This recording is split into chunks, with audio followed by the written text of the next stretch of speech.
Un jour, un type m'a dit avoir découvert le secret du bonheur. C'était un de ces gars qu'on croise dans la rue, costume impeccable, sourire charmeur et pile de prospectus à la main qui veut nous vendre leur foi, leur voyage ou leur après-rasage. Il m'a parlé de Jésus, de Bible, de repentance et de bonheur. J'ai pris son dépliant pour lui faire plaisir. C'était une invitation à une conférence dans son église ayant pour thème les 10 commandements. À croire que ce n'était pas pour moi. J'ai jamais voulu ressembler à ces types qu'on croise le dimanche dans les églises, tirés à 4 épingles, une épouse sage et souriante, les gamins au garde à vous avec leur raie parfaite sur le côté. Ils ont toujours un mot gentil pour l'un, un salut de la main pour l'autre. Ils pourraient figurer dans le dernier catalogue de la Redoute, rubrique « Une famille formidable ». Dans ces églises, ils s'affichent comme une grande famille. Ils paraissent trop heureux pour que ce soit pas hypocrite, trop lisses pour être parfaits. Ils suivent à la lettre leur Bible, respectent les commandements et s'en remettent à leur Dieu en cas de besoin. Moi, j'ai appris à me méfier des apparences. J'ai toujours suivi mon instinct. Pas de religion, pas de philosophie prête à penser. Rien que moi, face à mon destin, face à mes choix et face à ma responsabilité. Je n'ai toujours compté que sur moi-même. D'ailleurs, qui pourrait bien se soucier de moi?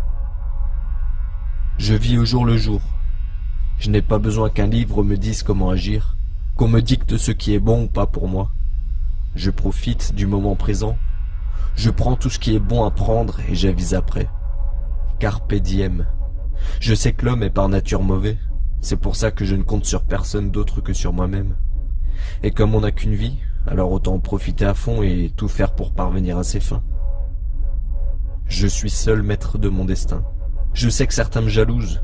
Ils me voient libre. Pas d'engagement, pas de responsabilité ni de compte à rendre. Libre comme le vent. J'essaie de tirer mon épingle du jeu et profiter au maximum du temps qui m'est offert. Notre existence est déjà suffisamment régie par des règles et des codes pour que j'aie à m'embarrasser d'une quelconque ligne de conduite. Ici, c'est chacun pour soi. Ce n'est pas de l'égoïsme, c'est juste être réaliste. Je n'attends pas qu'on m'aide. La première règle que j'ai appris à mes dépens, c'est la loi de Murphy. Ce sont les lois de la nature. Elles sont injustes, terribles, mais pourtant elles existent. Ces règles qui fondent notre univers s'abattent au hasard. On dira « c'était son heure » ou alors « elle n'a pas eu de chance ». C'est pour ça que beaucoup se réfugient dans la foi. Puisqu'ils ne peuvent pas contrôler ces événements, ils s'abritent dans l'espérance d'un Dieu. Et non content, l'homme ressent encore le besoin d'être guidé. Il lui faut son mentor, son coach, sa Bible, son gourou qui lui apprenne ce qui est bon ou pas pour lui. Et je dois dire que ça m'a plutôt réussi. Ne suis-je pas heureux? Du moins, suis-je plus malheureux qu'un autre? Est-ce que ce gars qui m'a donné cette invitation est plus heureux que moi? Est-ce qu'en respectant à la lettre sa Bible, ses 10 commandements, cela fait de lui un homme meilleur? Est-ce que ça le protège de la maladie ou du destin? Est-il plus heureux? Plus riche avec ça?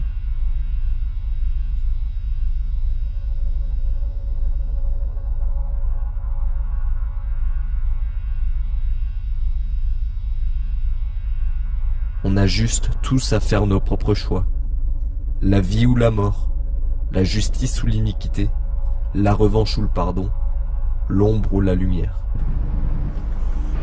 Peu m'importe la réponse, tant que je suis seul à décider.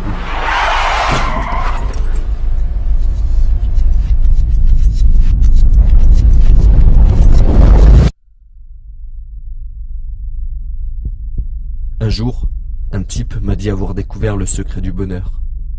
Il m'a parlé de Jésus, de Bible, de repentance, d'obéissance et de bonheur. Je n'ai compté que sur moi-même. Je n'ai obéi qu'à mes règles, mes dogmes, mes lois. Lui faire confiance, finalement, c'est peut-être ça, la vraie liberté.